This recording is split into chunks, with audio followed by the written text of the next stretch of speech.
তরুণিয়া নওজওয়ান যুবকেরা ইয়া মাই মুরব্বিয়ানেরা বাবারা শুনে কে দিন বাবা বাবারা জিনিয়ে কে দিন বাবা কিতাবের মধ্যে পাওয়া যায় হযরতে মালিক দিনার রাহমাতুল্লাহ আলাইহি মসজিদের মধ্যে গিয়ে নামাজ পড়া শুরু করে দিলেন জিকির করা শুরু করে দিলেন একদিন দুদিন তিন দিন মাসের পর মাস কেটে গেল কিন্তু মসজিদের কোনো মুসল্লি এসে মালিক দিনারকে বলল না যে তোমাকে মুতাওয়াল্লি বানিয়ে দেয়া হলো কোন মুসল্লি এসে বলল না যে তোমাকে মুতাওয়াল্লি বানিয়ে দেয়া হলো আপনাকে মুতাওয়াল্লি বানিয়ে দেয়া হলো এটা কিন্তু কেউ বলল কারণ আপনি যা ইবাদত করছেন আপনাকে মুতাওয়াল্লি করে দেয়া হলো এটা কিন্তু কেউ বলল হযরতে মালিক দিনার রাহমাতুল্লাহ আলাইহি এইভাবে এক বছর কেটে গেল কিন্তু মুতাওয়াল্লি হওয়ার সুসংবাদ তিনি পেলেন না এক বছর পরে হযরতে মালিক দিনার একটা গায়েবী আওয়াজ পান কে যেন একটা আওয়াজ দিয়ে বলে হে মালিক দিনার এখনো সময় আছে তওবা করো আল্লাহর সন্তুষ্টির জন্য ইবাদত করো আল্লাহর দিকে ফিরে এসো তওবা করো কারণ তওবাকারীকে আমার আল্লাহ বড় ভালোবাসে এই তরুণিয়া নওজওয়ান যুবকেরা ইয়া মাই মুরব্বিয়ানেরা শুনে রেখে দিলে বাবা মালিক দিনার চমকে উঠলেন তওবা করার নির্দেশ কেন আমাকে দেয়া হলো তাহলে আমার নিয়ত ঠিক নাই নিয়ত না ঠিক থাকার কারণে আমার ইবাদত আল্লাহর কাছে কবুল হয় না কারণ কোরআন শরীফের মধ্যে আল্লাহ সুন্দর করে বলেছেন ওয়ালাইসাতিত তাওবাতু লিল্লাযিনা ইয়ামালুনা সাইয়্যাত হাত্তা ইযা হাদারা আহাদাহুমুল মাউত ক্বালা ইন্নী তুবতু আনা ওয়া আলাল্লাযিনা ইয়ামুতুনা হুম কুফার উলাইকা আতাবনা লাহুম আযাবান আলীমা আল্লাহ স্পষ্ট ঘোষণা দিয়ে বললেন তাদের তওবাটা আমি আল্লাহ কবুল করব না যারা অন্যায় কাজের সঙ্গে সম্পৃক্ত হবে তাদের তওবাটাও কবুল করব না আর মৃত্যু যখন ঘনিয়ে আসবে মৃত্যুর বিছানায় যখন পড়ে থাকবে মৃত্যু মুখে যখন পতিত হবে মৃত্যুর কোলে যখন ঢলে পড়বে ওই সময় যদি তওবা করার চেষ্টা করে আর তওবা কবুল হবে না কারণ জাকানদানের কষ্ট শুরু হয়ে গেলে তওবা কিন্তু আর কবুল হয় না এইজন্য আমরা জানি মানুষ যখন মৃত্যুর বিছানায় পড়ে থাকে অনেক মানুষ বোঝে না তারা জোর করে কলেমা শরীফ পড়াতে চেষ্টা করে এইজন্য জোর করে কলেমা শরীফ পড়াতে যাবেন না বরং আপনি নিজে নিজে পড়বেন আর আল্লাহ যদি তার মুখ দিয়ে একবার বলিয়ে নেন নিশ্চয়ই সে কেনার হবে সফল হবে লা ইলাহা ইল্লাল্লাহ মুহাম্মাদুর রাসূলুল্লাহ সাল্লাল্লাহু আলাইহি ওয়াসাল্লাম লা নেই কি নেই ইলাহা কোন মাবুদ কোন স্রষ্টা কোন সৃষ্টিকর্তা ইল্লাল্লাহ কেবলমাত্র আল্লাহ ছাড়া কোনো মাবুদ নাই আল্লাহ ছাড়া কোনো স্রষ্টা নাই আল্লাহ ছাড়া কোনো সৃষ্টিকর্তা নাই পরে কি মুহাম্মদ রাসূলুল্লাহ সাল্লাল্লাহু আলাইহি ওয়াসাল্লাম মুহাম্মদ সাল্লাল্লাহু আলাইহি ওয়াসাল্লাম আল্লাহর নবী আল্লাহর রাসূল বা আল্লাহর প্রেরিত দূত এই কালিমা শরীফটা যখন আপনি নিজে নিজে পড়বেন আপনার শুনে যদি একবার সে পড়ে নিতে পারে এরপরেই যদি তার মৃত্যু হয়ে যায় সে আল্লাহ রাব্বুল আলামিন যদি কবুল করে নেন নবী বলেছেন যে ইমানদারের শেষ কথা হবে কলেমা বেশক সে জান্নাতি আমার যে কথা আপনাদের বোঝাতে চাইছিলাম এইজন্য মৃত্যুর কষ্ট হলো খুব কঠিন কষ্ট আসেন আবার আমি পূর্বের দিকে ফিরে যাচ্ছি চলেন মালিক দিনার রাহমাতুল্লাহ আলাইহি আওয়াজ পাচ্ছেন কেউ একজন বলছেন তওবা করে ফিরে আসুন তওবা করে এ তরুণিয়া নওজওয়ান জামাকেরা ইয়া মাই মুরব্বিয়ানেরা শুনে রেখে দিলে বাবা কিতাবের মধ্যে পাওয়া যায় সিয়াসাতে মালিক দিনার রাহমাতুল্লাহ আলাইহি তওবা করে ফিরে এলেন রাত্রিতে আল্লাহর কাছে তওবা করেন, আল্লাহ আয় আমার আল্লাহ ও রব্বুল আলামিন, আল্লাহ আপনার কাছে আমি একটু তওবা করছি আল্লাহ, আমার নিয়তটা খারাপ হয়ে গিয়েছিল, এজন্য আমার আমল আপনার দরবারে কবুল হয় না। ঝরঝর করে কাঁদতে লাগলেন, তওবা করলেন, আল্লাহর কাছে কেঁদে কেঁদে মাফ চেয়ে নিলেন। কিতাবের মধ্যে পাওয়া যায় সেই মালিক দিন রহমাতুল্লাহ আলাইহি তওবা করে কেঁদে আল্লাহর কাছে মাফ চেয়ে নিলেন। মাফ চেয়ে নিয়ে সে মালিক দিন রহমাতুল্লাহ আলাইহি রাতের অন্ধকারে হুজুর নামাজ পড়তে লাগলেন, জিকির করতে লাগলেন, চোখের পানি ছেড়ে আল্লাহর দরবারে কেঁদে কেঁদে মাফ চেয়েছেন। নামাজ পড়লেন, জিকির করলেন, তাসবিহ পড়লেন, আস্তে আস্তে এইভাবে রাতটাকে তিনি কাটিয়ে দিলেন। ফজরের ওয়াক্ত হয়ে গেল, ফজরের নামাজ আদায় করে নিয়ে হযরতে মালিক দিনার তিনি একটু চুপ করে বসে আছেন। মসজিদের বারান্দায় যখন হুজুর বসে আছেন, হঠাৎ করে দেখা যায় মসজিদের বাইরে থেকে ওই মসজিদের কয়েকজন মুসল্লি এসে হযরতে মালিক দিনারের কাছে এসে হাজির হলেন। এসে বলে, ও মালিক দিনার, আপনার মতো একজন স্বচ্ছ ব্যক্তি আমরা খুঁজছিলাম, আপনার মতো ভালো মানুষ আমরা একজন খোঁজ করছিলাম, আপনার মতো স্বচ্ছ ব্যক্তিকে আমরা অন্বেষণ করছিলাম। আপনি একজন আল্লাহর মাহবুব বান্দা, দীর্ঘদিন ধরে মসজিদে আছেন, সুতরাং আপনি একজন ভালো মানুষ, নেক মানুষ, এইজন্য আমরা মসজিদের মুসল্লিরা আমরা সিদ্ধান্ত নিয়েছি এই মসজিদের সম্পত্তির মুতাওয়াল্লি আপনাকে আমরা বানিয়ে দিলাম।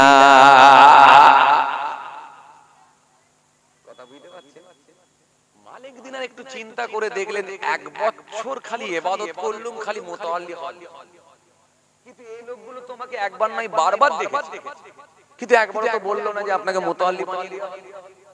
এই এক বছর এত লম্বা টাইমে তাদের সময় হলো না যে আমাকে মুতাওয়াল্লি বানিয়ে দেওয়া।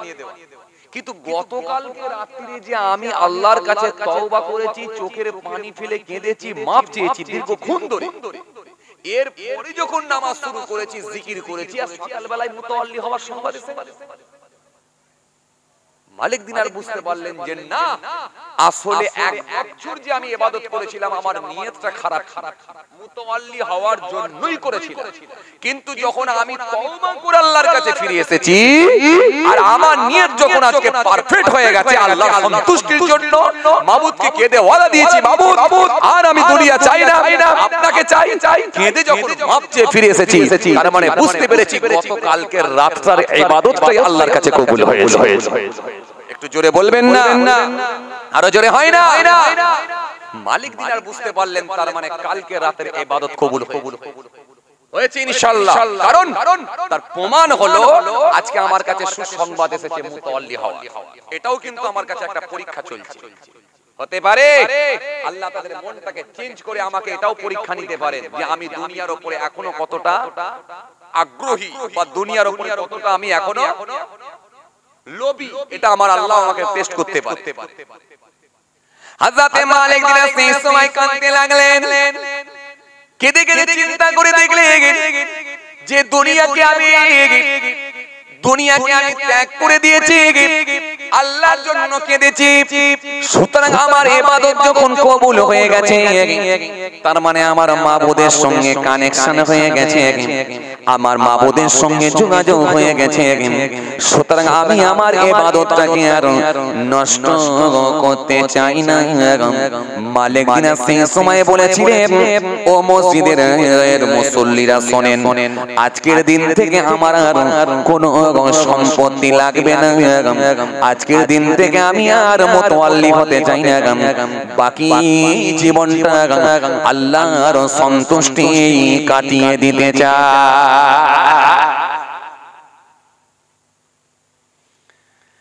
এইজন্য ভাইরা আমার, বন্ধুরা আমার, সাথী মহব্বতের ভাইরা, 500 টাকা আপনি যদি দান করেন আর আপনার মধ্যে যদি এসে যায় আমি সবথেকে বড় দাতা, এই এলাকায় সবথেকে বেশি দান আমি দিই, বেকার হতে পারে। 5টা টাকা দান করেছেন কিন্তু আল্লাহর সন্তুষ্টির জন্য। আল্লাহ আমি গরিব মানুষ, আমি অভাবী, আল্লাহ আমার কাছে তেমন কিছু নাই, 5টা টাকা আমি তাকে দান করছি আল্লাহ আপনার সন্তুষ্টির জন্য। এই দানটা আল্লাহর কাছে কাজে এসে যেতে পারে। আসেন, যে কথা আপনাদেরকে আমি বুঝাতে চাইছিলাম, কি বলছিলাম যেন, মালিক দিন। তাহলে এক রাতের ইবাদত কিন্তু কবুল হয়ে গেল। এক রাতের ইবাদত, এক বছরের ইবাদত কিন্তু হয়নি, কারণ তার নিয়ত খারাপ ছিল, নিয়ত ঠিক ছিল নি। এতরনিয়া নওজওয়ান জামাকেরা, ইয়া ভাই মুরব্বিয়ানেরা, শুনে কি রে বাবা, কিতাবের মধ্যে পাওয়া যায় সিয়াসাতে মালিক দিনার রাহমাতুল্লাহ আলাইহি, এত বড় আল্লাহর মাহবুব বান্দা চিনে, এত বড় আল্লাহর ওলি চিনে, সিয়াসাতে মালিক দিনার রাহমাতুল্লাহ আলাইহি হুজুর আমার রাস্তা দিয়ে হেঁটে হেঁটে হেঁটে যাচ্ছে। বেশ কিছু দূর যাওয়ার পরে সামনে নদী পড়েছে।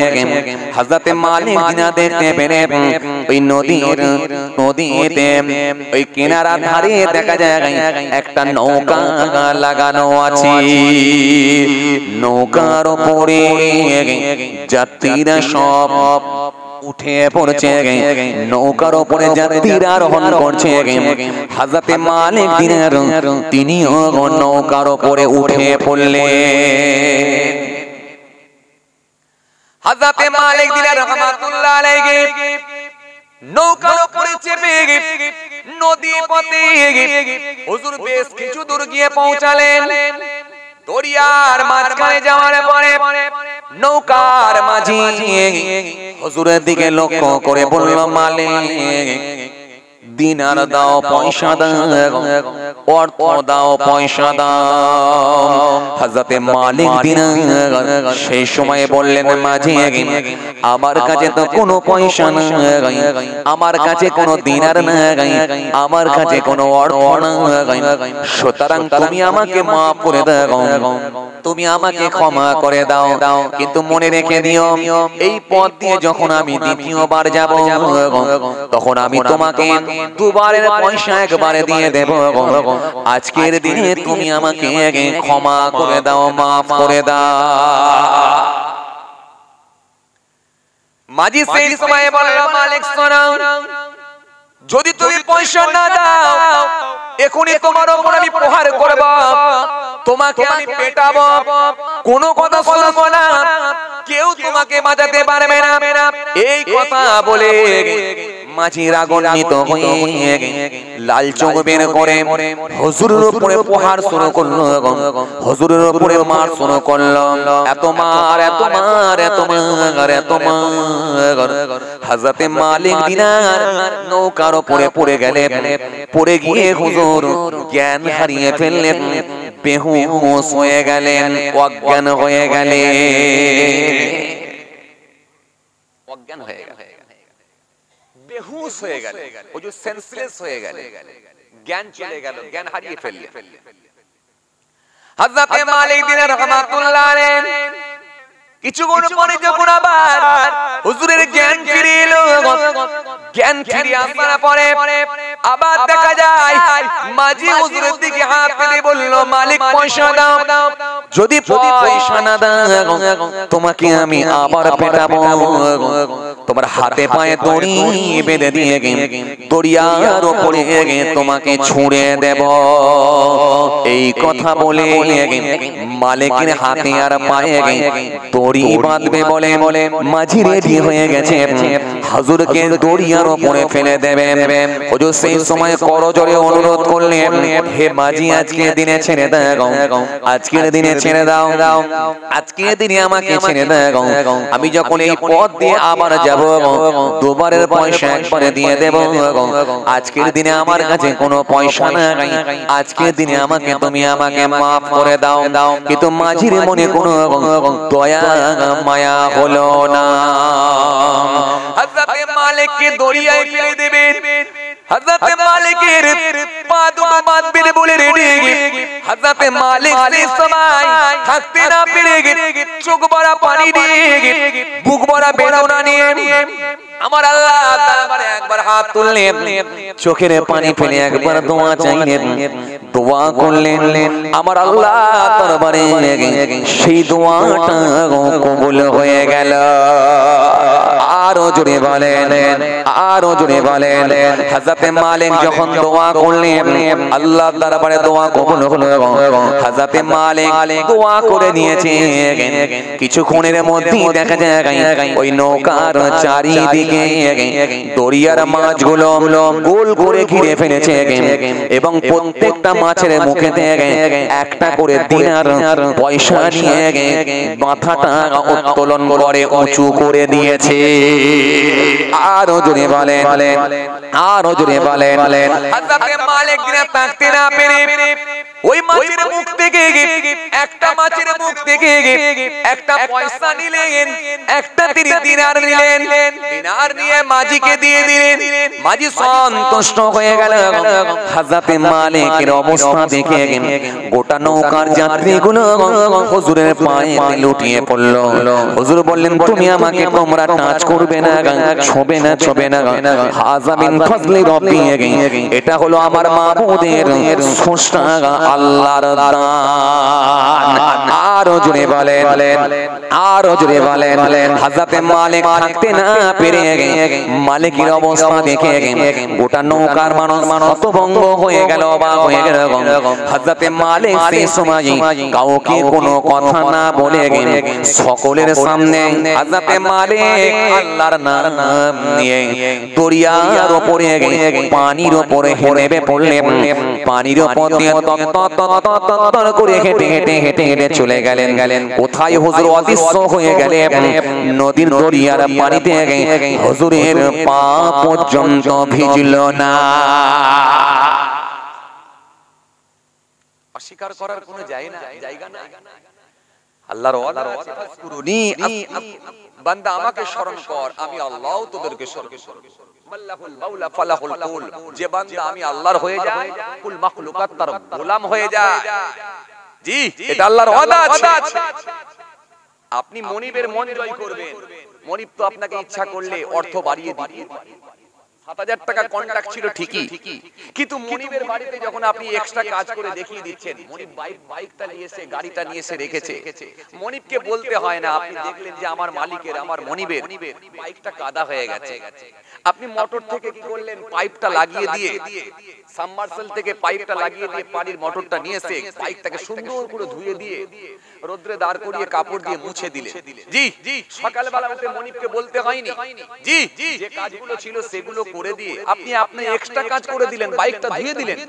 মালিকের কাপড়গুলো টাঙানো আছে, আপনি নিজে গিয়ে আপনি কি বলে কাপড়গুলো কেচে দিলেন। মনিবের তো মন জয় হয়ে গেল। আরে তোকে তো এই কাজগুলো আমি বলিনি, তবু তুই করেছিস। তুই তবুও করেছিস। যা ৭০০০ টাকা বেতন ছিল, এলে ৭০০০ টাকা তুই নে। মাসে ৭০০০ টাকা দিয়ে দিল, দিয়ে বলল এই মাসে তোর উপর আমি খুশি হয়ে গিয়ে এক্সট্রা আরো ২০০০ টাকা দিলাম, নিয়ে যা। এটা সন্তুষ্ট হয়ে গিয়ে আপনি যখন মনিবকে রাজি করবেন, আল্লাহকে রাজি করবেন, আল্লাহর সন্তুষ্টি অর্জন করবেন। পৃথিবীর মানুষ ঘুমোচ্ছে আর আপনি তাহাজ্জুদের নামাজ পড়ছেন। জি, পৃথিবীর মানুষ ঘুমোচ্ছে, আপনি তাহাজ্জুদের নামাজ পড়ছেন, মসজিদে গিয়ে তেলাওয়াতে কোরআন পাক পড়ছেন। অটোমেটিক্যালি আল্লাহ আপনার উপরে খুশি হয়ে যাবেই। আপনার উপরে তো আলাদা বেনিফিট পাবেন। অবশ্যই আপনাকে আল্লাহ পুরস্কার দেবে, পুরস্কৃত করবেন। আপনি যা বলবেন তখনই তো আল্লাহর দরবারে কবুল হবে। জোরে বলবেন না, আরো জোরে বলবেন না। যেই রকম আমার আল্লাহ রাব্বুল আলামিন বড় পীরের দোয়া কবুল করেছিলেন, খাজা গরিবে নওয়াজের দোয়া কবুল করেছিলেন, বয়স্করুনি হুজুরের দোয়া কবুল করেছিলেন, মুজাদ্দিদ আল ফিসানি হুজুরের দোয়া কবুল করেছিলেন, জামিরউদ্দিন চাঁদগাঁই হুজুরের দোয়া কবুল করেছিলেন, সানাউল্লাহ পানিপত্তি হুজুরের দোয়া কবুল করেছিলেন, ফুরফুরা শরীফ পীর আবু বকর সিদ্দিক রাহমাতুল্লাহ আলাইহি আপনাদের দাদা হুজুর কেবলা আমার মাওলানা জান হুজুর কেবলা দোয়া কবুল করেছিলেন। ওসিরাত আল্লামা রুহুল আমিন রাহমাতুল্লাহ আলাইহি হুজুরের দোয়া কবুল করেছিলেন। হারওয়ার জমিনে গোরাচাঁদ আব্বাসী হুজুর রাহমাতুল্লাহ রাহমাতুল্লাহ আলাইহি তিনার জামানে দোয়া কবুল হয়েছিল মেদিনীপুর টাউনে শুনে আছেন হযরত মুস্তাফা মাদানী রাহমাতুল্লাহ আলাইহি তিনার জামানে দোয়া কবুল হয়েছিল মেদিনীপুর শরীফের জমিনে দাদোজান হযরত আব্দুল আজিজ কিরমানি রাহমাতুল্লাহ আলাইহি তিনার জামানে দোয়া কবুল হয়েছিল জান আরামবাগ সাব ডিভিশনে যে কোনো হিন্দু মুসলমানকে জিজ্ঞাসা করেন হিন্দুদেরকে জিজ্ঞাসা করেন যে পীরনগরের হুজুর পীরনগর পীর সাহেব লোকে আপনাকে বলে দেবে যারা আল্লাহর ওলি হয় তাদেরকে জিজ্ঞাসা করতে হয় না লোকের মুখ থেকে আপনি খবর পেয়ে যাবেন যে উনি কেমন মানুষ ছিলেন এমনি এমনি নাকি এমনি বড় পীর নাম কি এমনি নাকি যে বড় পীর সাহেব বলেন मैंने एक साल ना खाया ना पिया ना सोया আমি এক বছর খাই না পান করি না ঘুমাই না मैंने 40 साल ऐसा कि वजू से सुबह की नमाज पढ़ा আমি 40 বছর এসার উজুতে ফজরের নামাজ পড়েছি জোরে বলতে পারেন না তো আপনি আর বড় পীর কি দুজনে এক হয়ে যাবেন না মোটি না হতেই পারেন না জি এত সহজ আপনি সামান্য আসর থেকে নিয়ে মাগরিব পর্যন্ত উজু রাখতে পারেননি কথা বলেন না জি আপনি এসার উজুতে ফজরের নামাজ পড়ছেন ছেলে খেলা কথা जी और 15 साल साढ़े रात एक पांव पर खड़ा होकर सुबह तक कुर्सी खत्म करता रहा 15 বছর এক পায়ের উপরে দাঁড়িয়ে অপর পা তুলে নিয়ে আবার এক পায়ের উপরে দাঁড়িয়ে অপর পা তুলে নিয়ে এই রকম ভাবে কোরআন শরীফ খতম করেছে জোরে বলবেন না তবেই তো হয়েছিলেন বড় পীর এত সহজ এটা অনেক পরিশ্রম করতে হয়েছে বাবা অনেক বেশি করে আল্লাহর দরবারে কাঁদতে হয়েছে ডাকতে হয়েছে তবে আল্লাহ রাব্বুল আলামিন কবুল করে তার জন্য বেনিফিট আলাদা দিয়ে দিয়েছে কথা বুঝি আসছে ভাইরা আমার এইজন্য আপনাকে প্রথমেই আমি বলেছিলাম কি আগে আপনাকে পাপ মুক্ত হতে হবে পাপ মুক্ত হবে আপনার বাড়িতে চলছে বন্ধন আর আপনি যদি মসজিদে গিয়ে দোয়া চান ও কখনো কবুল হতে পারে না কারণ হারাম খাদ্য ভেতরে খেয়ে ঢুকে বসে আছে আর আপনি যে দোয়া চাইবেন কবুল হবে না কখনো কবুল হয় না লা ইয়াদখুলুল জান্নাতা লাহমুন নাবাতা মিনাস সুতি ওয়া কুল্লু লাহমিন নাবাতা মিনাস সুতি কানা ফিন্নার আউলা আল্লাহ নবী বললেন জেনে শুনে যদি এক জাররা পরিমাণ হারাম খাদ্য ভিতরে ঢুকে যায় আমি নবী বলছি ওই শরীরটা জান্নাতে যাবে না ভাই আপনাকে আমি প্রথমেই বলেছিলাম বাবাজি হেজন্য আসুন প্ল্যাটফর্ম ঠিক করুন যতটুকু হবে আল্লাহর সন্তুষ্টির জন্য হবে আগে আপনার নিজের জায়গাটা ঠিক করুন চলুন আপনাকে আমি যেটা বুঝাতে চলে আসছিলাম যে 2000 সাল কিন্তু আমরা আর পাবো না 2010 সাল পাবো না 15 সাল পাবো না 18 সাল পাবো না 20 সাল পাবো না এখন আমাদের শর্ট টাইমে যতটুকু পারবো করে নিতে হবে বলবেন হুজুর কি করব হুজুর 5 ওয়াক্ত নামাজই ঠিকঠাক পড়তে পারছি নি আবার এক্সট্রা কিছু চাপাবেন নাকি তাহাজ্জুদের নামাজ পারবনি আগে থেকে বলে দিলাম হুজুর কি করব আবার এক্সট্রা চাপাবেন নাকি ইশরাকের নামাজ আবাবিলের নামাজ চাস্তের নামাজ নতুন করে ফের কিছু লোড দেবেন নাকি না ভাই আমরা জানি আমার নবীও জানতেন কথা বলেন না নালে তো আল্লাহ 50 ওয়াক্ত নামাজ দিয়েছিলেন কথা বলছেন না কেন 50 ওয়াক্ত দিয়েছিলেন জি হ্যাঁ আমার নবী সেটাকে কমিয়ে মুসা নবী বলেন জান আপনি জান পারবে না দুনিয়া আমি করে এসেছি ওরা 5 ওয়াক্তই হাঁপিয়ে যাবে কথা বলছেন না কেন 5 ওয়াক্তই হাঁপিয়ে যাবে জান তাড়াতাড়ি নালে অবস্থা খারাপ হয়ে যাবে কমিয়ে দেন আমার নবী বারে খুঁজে আল্লাহর কাছ থেকে কমিয়ে নিয়ে এসেছিলেন 5 ওয়াক্ত সত্যি 5 ওয়াক্তই আমরা হাঁপিয়ে যাচ্ছি এমন লোক আছে না আছে কথা বলেন ভাইরা আমার আসেন এইজন্য আপনাদেরকে আমি কি বলবো যে আপনি যদি মনিবের মন জয় করতে পারেন একটা যদি করতে পারেন তো আলহামদুলিল্লাহ এতে আমার আল্লাহর বেশি খুশি হবে যা বলবেন তাই কবুল হবে কিন্তু অন্তত যেটা আল্লাহ ফরজ করেছে এটা কিন্তু করতেই হবে এটা আমি আগেই আপনাদের বলেছি আসেন এবার আপনারা আসেন আমি আপনাদেরকে বলেছিলাম 10টা দেব 10টা দিনে যদি 10টা নেন মাসে কত হবে 300টা মাসে যদি 300টা হয় বছরে কত হবে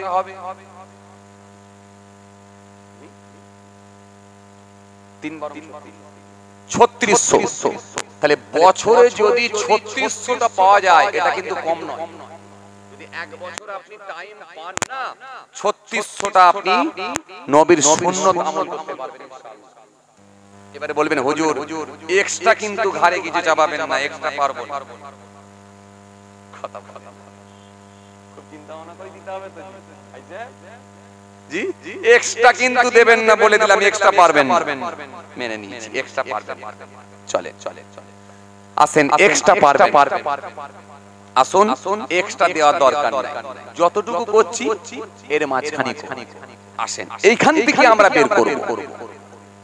এক নম্বরে কি,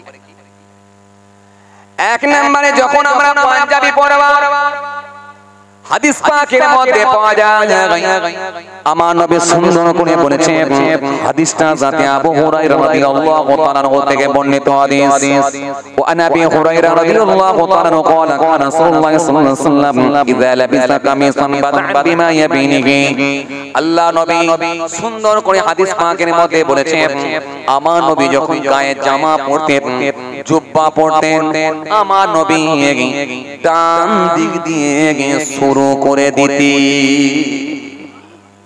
জোরে বলবেন না, আরো জোরে বলবেন। এবারে আপনি নবীর উম্মত, মনে রাখবেন হাদিস হলো তিন প্রকার, তিন প্রকার, কওলি, ফেলি, তাকরিরি। রাসূলুল্লাহর কথাগুলো হাদিস, কওলি, ফেলি, রাসূলুল্লাহর কাজগুলো হাদিস, তাকরিরি, এটাও কিন্তু হাদিস। সাহাবীরা যে কাজ করেছেন, আল্লাহ নবী যেটাকে সাপোর্ট করেছেন, মেনে নিয়েছেন, সমর্থন করেছেন, অ্যাকসেপ্ট করেছেন। আপনার বন্ধু একটা বাড়ি করেছে, বাড়িটা দেখে আপনার ভালো লেগেছে, বন্ধুরে বাড়ির ডিজাইন কিন্তু খুব সুন্দর হয়েছে, পছন্দ মতো, মানে ভালো লেগেছে, আপনি সমর্থন করেছেন।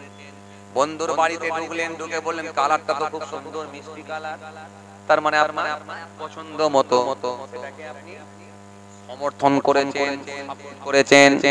এজন্য সাহাবীরা যে কাজ করেছেন, হযরতে আবু বকর যে কাজটা করেছেন, আমার নবী যে কাজটাকে দেখলেন, দেখে বলেন মাশাআল্লাহ আবু বকর ভালো কাজ করেছো, তার মানে এটা সাপোর্ট।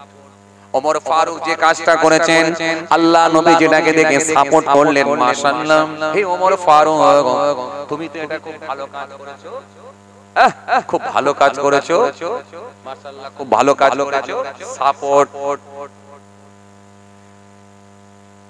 এই যে সাহাবীরা যে কাজ করেছেন, আল্লাহ নবী যেটাকে সমর্থন করেছে, সাপোর্ট করেছে, সেটাও কিন্তু হলো হাদিস।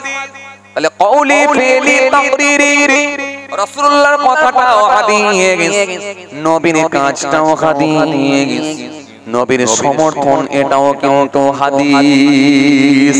এবার বাবাজি আমার ভাইরা, যে কথা আপনাদের বোঝাতে চাইছি না, তাহলে নবী আমার যখন গায়ে জুব্বা পরতেন, নবী আমার যখন পাঞ্জাবি পরতেন, পায়জামা পরতেন, পরনের কাপড় পরতেন, ডান দিক দিয়ে শুরু করতেন। আপনি যদি নবীর উম্মত হয়ে থাকেন, আপনিও নিয়ত করুন, আমার নবী যদি ডান দিক দিয়ে শুরু করে, এই সুন্নতটা অন্তত আমি আমল করব।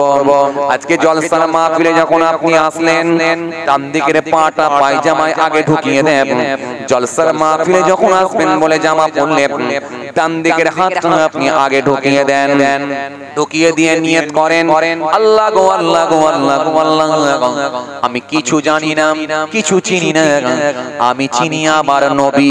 কেন তুমি বলেছো লা ইলাহা, তুমি বলেছো মাতাকুম রাসূল ফাখুযুহু ওয়া মা নাহাকুম আনহু ফান্তাহু, তুমি বলে দিয়েছো কোরআনের মধ্যে, সুতরাং তোমার নবীকে তুমি আমাদের জন্য মডেল করে দিয়েছো। আমি তাই নবীর কথা জানতে পেরেছি, নবীর কথাকে মেনে নিয়ে আমি ডান দিক দিয়ে আজকে পাঞ্জাবিটা পরলাম, হাতটা ঢুকিয়ে দিলাম। আল্লাহ তুমি যদি রাজি হয়ে থাকো, আমার নেকির খাতায় একটা নেকি দিতে পারো, আমার আল্লাহ রাজি হলে, খুশি হলে ওই ডান দিকের হাতটা ঢোকানোর জন্য আপনার নেকির খাতায় একটা নেকি দিয়ে দিতে পারে। জোরে বলবেন না? আচ্ছা আপনাকে এক্সট্রা কোনো কাজ দিলাম বলে মনে হচ্ছে? খাটনি কি বাড়লো? কথা বলে না, বলছি খাটনি কি বাড়লো? কেউ ডান দিক দিয়ে ঢোকান, কেউ বা বাঁ দিক দিয়ে ঢোকান, কেউ বাঁ দিক দিয়ে ঢোকান, কেউ ডান দিক দিয়ে ঢোকান, দুটো তো পারে। 6টা নয়, 8টা 10টা নয়, যে নাম্বার সিস্টেম করতে হবে, কি বলে? দুটো তো পা, দুটো তো হাত, হয় ডান দিক বলবে না হলে বাঁ দিক। খালি মনে করে একবার ডান দিক দিয়ে দেবেন, আর জাস্ট খালি একটা নিয়ত করবেন, কারণ নিয়তটাই আল্লাহর উপরে কবুল হবে। নিয়তের উপরে আমল।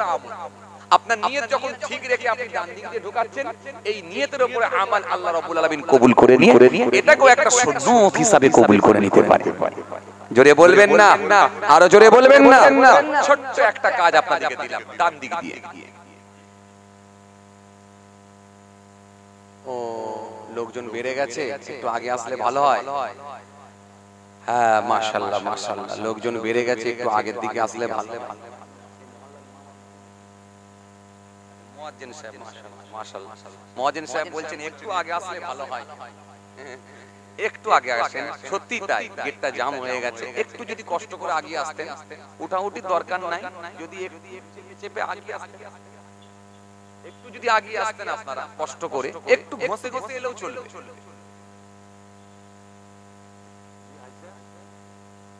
একটু ঘষে ঘষে এলেও চলবে।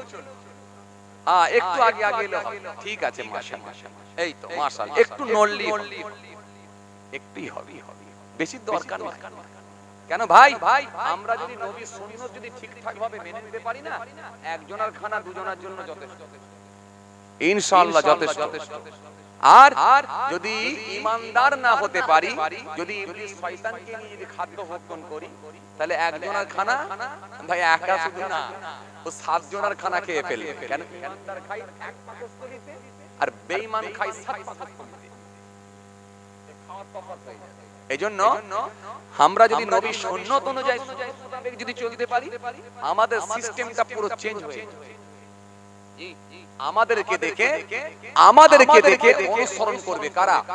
গায়ের জি, পৃথিবীর জমিনে গায়ের কমরা যারা ঈমান আনেনি, তারা বলবে সত্যি মুসলমানদের একটা ধর্ম, মুসলমান ধর্মের মানুষগুলো, আরে এই ইসলাম ধর্মের অনুসারী যারা, ইসলাম ধর্মের মানুষগুলো, এই যারা মুসলমান বলে দাবি করে, সত্যি এদের হাঁটা, এদের খাওয়া, এদের চলা, এদের কথাবার্তা, এদের ভঙ্গিমা, এদের আপনার কি বলে লেবাস, এদের পোশাক, সবটাই কিন্তু সিস্টেম আলাদা। কারণ আমার ধর্মটা এত স্বচ্ছ ধর্ম, এই ধর্মের মধ্যে কোনো ভেজাল নাই। কিন্তু বড় দুঃখের সঙ্গে বলতে হয়, আমরা কিছু মুসলমান পাশ্চাত্য দেশের কালচার আমাদের মধ্যে আসে যাওয়ার কারণে, আমরা নিজেরা ভেজাল হয়ে যাবার কারণেতে আসলে ধর্মকে আমরা কলুষিত করি, ধর্মকে আমরা খারাপ চিহ্নিত করে দেওয়ার চেষ্টা করি। একটা শ্রেণীর মানুষ তাই ধর্মকে নিয়ে, ইসলাম ধর্মকে নিয়ে নানা রকম কটু কথা, নানা রকম বেফাস মন্তব্য, নানা রকম অশ্লীল কথাবার্তা তারা মুখ দিয়ে ব্যবহার করে ইসলাম ধর্মকে নিয়ে। কিন্তু ইসলাম ধর্মটা এমন একটা ধর্ম, এই ধর্ম এত স্বচ্ছ ধর্ম, পরিষ্কার ধর্ম, এই ধর্মের মধ্যে কোনো ভেজাল স্পর্শ করতে পারে। একটু জোরে বলতে পারেননি, আরো জোরে বলতে পারেননি? ভাইরা আমার, বন্ধুরা আমার, সাথী মহব্বতের ভাইরা, ইসলাম ধর্ম এমন একটা ধর্ম, শ্রেষ্ঠ ধর্ম। আল্লাহ রাব্বুল আলামিন কোরআনে কারীমের মধ্যে বলেছেন, ইন্নাদ দীনা ইনদাল্লাহিল ইসলাম, আমি আল্লাহর কাছে মনোনীত ধর্ম, শ্রেষ্ঠ ধর্ম, সেটা হলো ইসলাম ধর্ম। জোরে বলবেন না? ISLAM Islam, I for I, S for sword, L for love, A for all, M for mankind, আইসুল্লাহ ওয়াল মিনকাইন। আমার উচিত সারা বিশ্বের মানুষকে ভালোবাসা। যিনি সারা বিশ্বের মানুষকে ভালোবাসতে পারলেন, তিনি প্রফেট মুহাম্মদ মুস্তাফা সাল্লাল্লাহু আলাইহি ওয়াসাল্লামের একটা আদর্শকে অনুসরণ করলেন। জোরে বলুন সুবহানাল্লাহ, আরো জোরে হয় না? ভাইরা আমার, সেই ইসলাম ধর্মের মানুষ, এইজন্য আমাদের সিস্টেমটা সম্পূর্ণ আলাদা থাকবে। আপনি ব্যবসা করতে গেলেও আপনার দেখে মানুষ শিক্ষা গ্রহণ করবে, আপনি রাস্তায় হাঁটলেও কিন্তু আপনার দেখে মানুষ শিক্ষা গ্রহণ করবে, আপনার হাঁটাটাও কিন্তু আলাদা ধরনের। জি, আপনি পথের ধারে বসলেও কিন্তু পথের 3টি হককে আপনি আদায় করবেন। জি, আপনার সিস্টেমটাই পুরো সম্পূর্ণ আলাদা, যাতে করে মানুষ আপনার দেখে শিক্ষা গ্রহণ করবে।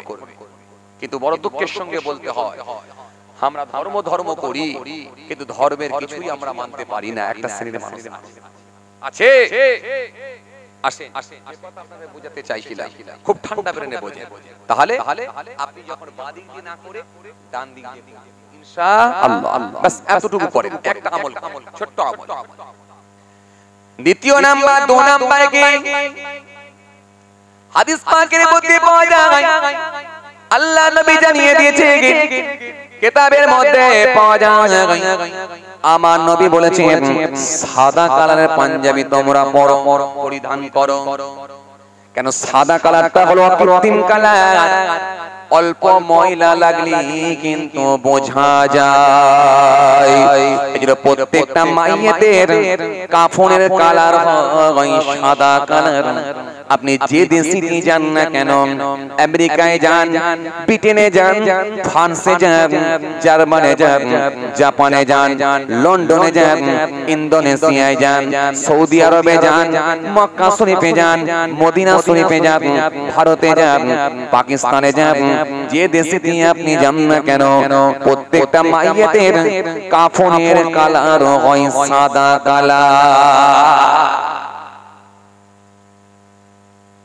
এই সাদা কালারের সাদা কালারের কাফন, এই জন্য আমার নবী সাদা কালারটাকে বড় পছন্দ করতে গিয়ে আজকে এখানে অনেক মানুষ বসে আছেন, আপনারা সাদা কালার পরেছেন, অনেকে আবার সাদা কালারও পরেননি, বিভিন্ন রকমের কালারের জামা আপনারা পরেছেন বাবাজি। তবে একটা কথা মনে রাখবেন বাবাজি আমার ভাইরা, বিভিন্ন রকমের কালারের জামা যারা পরেছেন, ও বাবাজি আমার ভাইরা ভালো করে শুনে রেখে দিন, এই বিভিন্ন রকমের কালারের জামা পরলেও কোনো সমস্যা নাই। কারণ যে কোনো কালার আপনি পড়তে পারেন, এই কালার গুলো পরা হলো আপনার জন্য মুবাহ, ভালো। তবে একটা কালার কিন্তু পরবেন না, সেটা কোন কালার?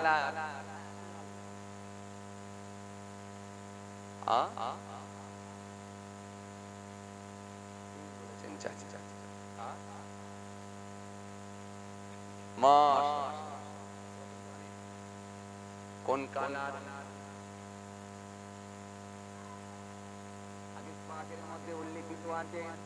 আমার নবী সুন্দর করে বলে দিয়েছেন, একটা কালার পাঞ্জাবি যেন তোমরা একটা কালার যেন পরো না, সেটা কি গেরুয়া কালার, কমলা লেবু গেরুয়া কালার, বাকি যে কোনো কালারের জামা আপনি পরতে পারেন, কোনো সমস্যা নেই। তবে লাল কালারটাকে আমার আল্লাহ আমার নবী পছন্দ করতেন না, টকটকে লালটাকে আমার নবী কিন্তু পছন্দ করতেন না। টকটকে লাল কালারটা আপনি পরবেন না, বাকি যে কোনো ধরনের কালার পরে কিন্তু আপনার কোনো সমস্যা নাই। তবে আপনাদেরকে আমি একটা কথা বলবো, পার্টিকুলার যখন আপনারা সাদা কালার পরবেন, সাথে কিন্তু একটা নিয়ত করবেন। আজকে এখানে অনেক মানুষ এসে সাদা কালারে পড়েছে, আপনারা মনে মনে ভাবছেন তাহলে আমাদের মনে হয় সুন্নত হয়ে গেছে, কিন্তু না না না না না না, সাদা কালার পরেছেন এটা ঠিক কথা, কিন্তু নিয়ত করেননি এটাও ঠিক। নিয়ত করেননি এটাও ঠিক কথা, কারণ আমার নিয়তের উপরে আমাল। আল্লাহ আমার নবী পড়তে পছন্দ করতেন, তাই নবীর সুন্নত মনে করে আমি পড়ছি। এই নিয়তটা করে কিন্তু কেউ বাড়িতে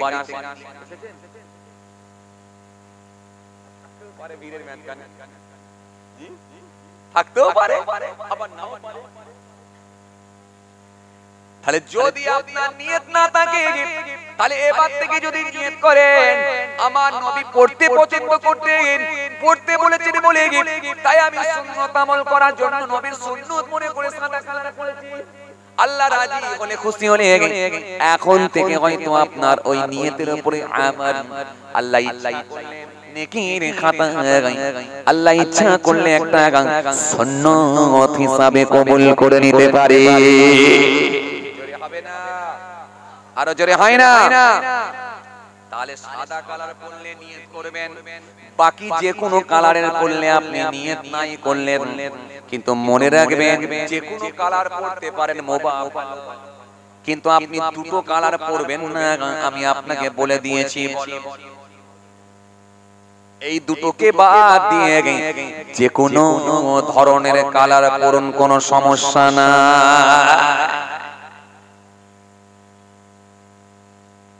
ay toronia no so anje makeran ya mai murubbi ne na suri ke ne baba he jubokra suri ke na এরপরে যখন তুমি মনে রেখে দিও, যখন তুমি আমার নবীর সুন্নাতগুলো মানবে বলে প্রস্তুতি নেবে, প্রিপারেশন নেবে, তখন মনে রেখে দিও তোমার চুলটা তুমি কাটবে, সেটাও কিন্তু নবীর সুন্নাত হবে।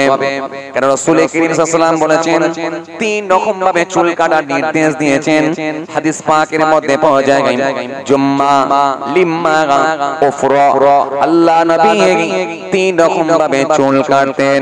ও বাবাজি আমার ভাইরা, তিন রকমের চুল কাটা জায়েজ আছে, কিন্তু আজকে আমরা যদি অবাক হয়ে যাই, আমাদের সমাজে কিছু মুসলমানের ছেলে আছে দেখবেন খেলোয়াড়ের ডিজাইনে, প্লেয়ারের ডিজাইনে, নায়কের ডিজাইনে, গায়কের ডিজাইনে চুল কেটে, বরং আমরা প্লেয়ারদেরকে অনুসরণ করে চুল কাটি, খেলোয়াড়দেরকে অনুসরণ করে চুল কাটি। এজন্য আমাদের সমাজে কিছু মুসলমানের ছেলে আছে দেখবেন বাবাজি অবাক হয়ে যাবে, এই দিকটা দেখবেন ফাঁকা, ওপরটা দেখবেন ঢাকা, খালি সাইডটা দেখবেন ফাঁকা, ওপরটা দেখবেন ঢাকা, সাইডটা দেখবেন ফাঁকা, ওপরটা ঢাকা। নাম দিয়েছে বাটি, বুক চাপড়ে বলছে আমি কিন্তু খাঁটি।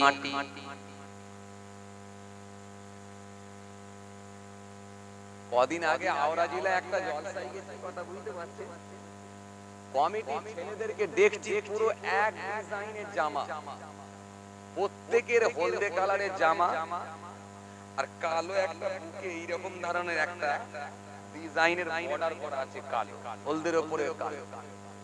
পায়জামা পরেনি, সব জিন্সের প্যান্ট পরেছে, কথা বুঝতে পারছেন, স্প্রিং সিস্টেম জিন্সের প্যান্ট, মানে ছেড়ে দিলে গড়িয়ে যায়, টানলে উঠে যায়।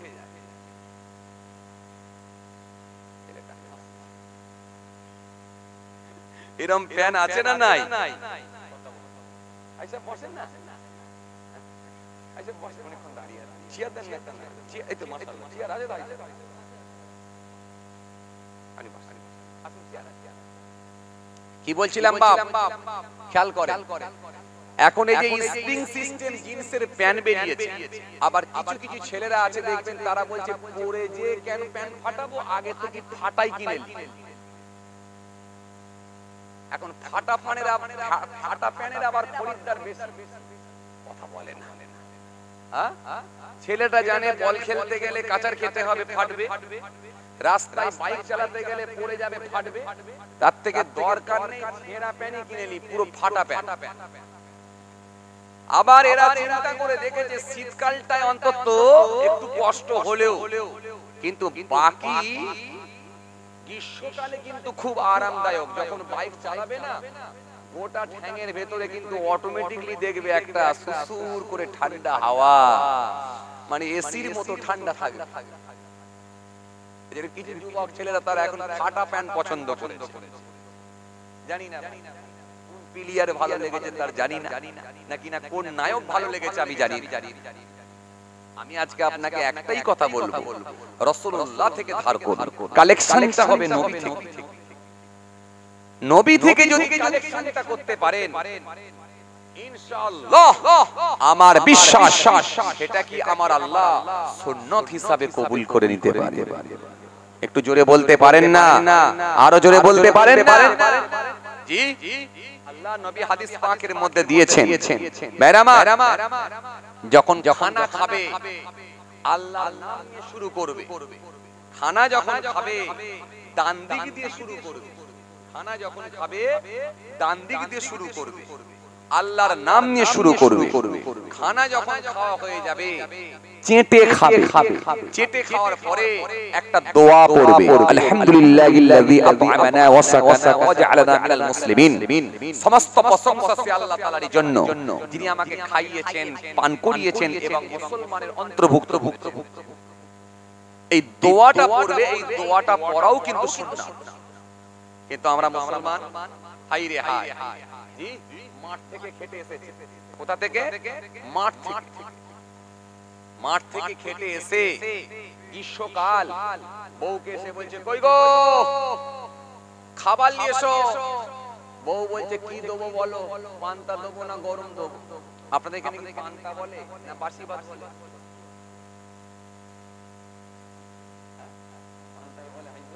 পান্তাও যাক, কি দেবো, পান্তা দেবো না গরম ভাত দেবো? তখন আপনি চিন্তা করে দেখলেন এই যে প্রচন্ড গরম, এই প্রখর রোদের তাপ, মাঠ থেকে খেটে এসেছি, যদি একটু টাটকা বেশ সুন্দর যদি ঝরঝরে পান্তা ভাত হয়, খেতে কিন্তু ভালোই লাগবে, খারাপ কথা বলে না। হ্যাঁ, এখন এই যে ভাত, রাতের ভাতকে ভালো করে সুন্দর করে ধুয়ে যখন এক গামলা বা এক গামলা বলে তো নাকি, না জামবাটি, থালাও বলে, আচ্ছা যাক, তো এই এক গামলা ভাত যখন আপনাকে দিয়েছে, বেশ সুন্দর করে পেঁয়াজকে লাল করে, আমাদের দিকে বলে পেঁয়াজ বেরেস্তা না কি বলে, আপনাদের কি বলে কি জানি? হ্যাঁ,